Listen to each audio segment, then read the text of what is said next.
dedicated game channel by Coconetta。 みんな、お元気？さて、始まりの話題は、リバランス最後の確認として、ライトウェポンズのダメージ確認。それぞれのステータスはどう変わったのか？早速始めましょう。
それじゃ、まあ、アルティメットシリーズはこんなもんとして、最下位からトリックスター、なんだか詐欺がバレて牢獄に投函されたって感じだけど、ドットダメージはショット間隔の遅延があるから、効果時間を5秒まで下げなくてもよかったんじゃないかな。そう思うけどね。次に、キシフォス。これ見てると、テイマー弱体化の煽りを受けてしまったって感じするね。儲からないキシフォスがまだ稼げるテイマーよりも威力上だと都合悪かったんだろうね。楽しさやいろんな効果の幅の広がりでダメージ設定するんじゃなく、儲かる儲からない。これが設定の基軸になってるとこが金の亡者っぽいね。ブライトは前回のクリップで確認いただいた通り、それなりのステータスに戻ってるよね。この武器はショット回数でブーストされるから基本ダメージが上がると3ショット目のダメージは 10% ではなく 20% アップってなるよね。さらにブーストかかると単純に 200% が 400% まで増加する仕組みでしょう。ここが威力激ヤバの構造だね。スプリンターはこれまで10武器上位レベルのステータスだったから当然のナーフだね。と、こんなステータスとなりました。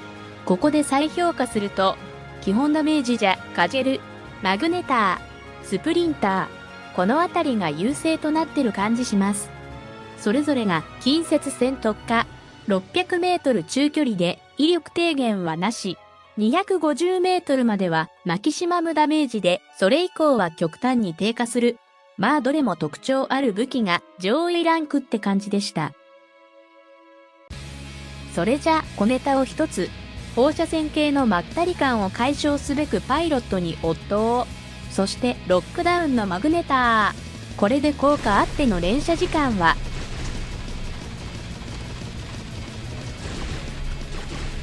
リレーションつながり7秒間連射ってどうかな？それじゃ最後の話題。ついに完成しました。第4世代アルティメットフェンリル。伝統主義者をやめて重武器使用可能に。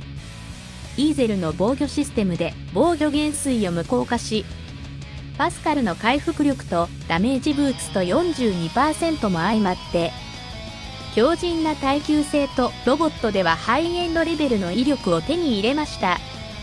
さらに、イグナイターのスローダウン効果により敵を足止めし、アルティメットコロナと現場のダメージがより効果的に。まあ、そんな夢のようなスペックに仕上がりました。ディフェンスモードフェンリルを 4.52 秒で切る。なかなかでしょう。耐久性は常に、おちょこちのアビリティ発動中、並の防御力を持ってるんでね。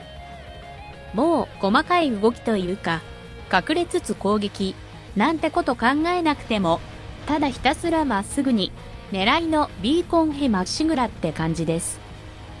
まあ、コテネタレベルにはとてもお似合いなロボットじゃないかと。ほんとね、通常モードじゃそれなりのスピードで移動できるからストレスもほぼゼロなんでね。あえて不満は防御システムを無視するのに防御システムを無視するリーダーの防御無視をなぜ無視できないのか。ここは少し納得いかないね。しかもこのフェンリル編成バトルだと普段はマッチングしないリーダー装備の敵とよくマッチングするしね。ここは設定の意図を感じるね。とはいえ、もしかするとこのフェンリル、おちょこちの2機だけでバトルやってもそれなりの成績を叩き出せる、そんな気がします。どうでしょう。リーバーのショットをもろに受けてもこんな感じです。これって通常モードだからね。耐久性激ヤバでしょう。ただ一緒となってるエレバスのインシネレーターも激ヤバだけどね。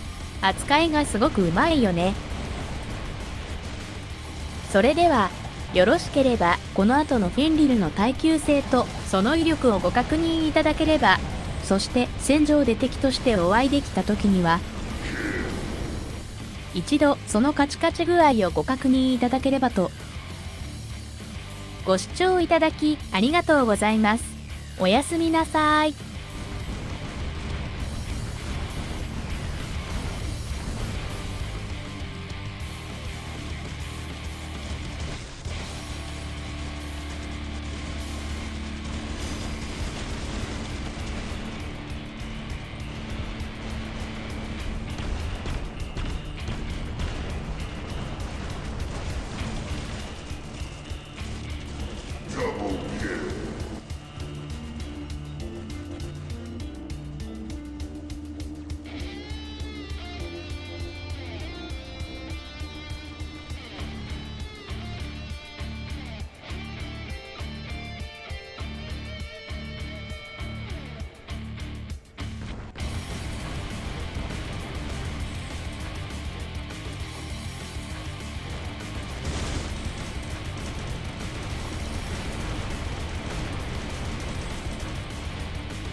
Titan Slayer.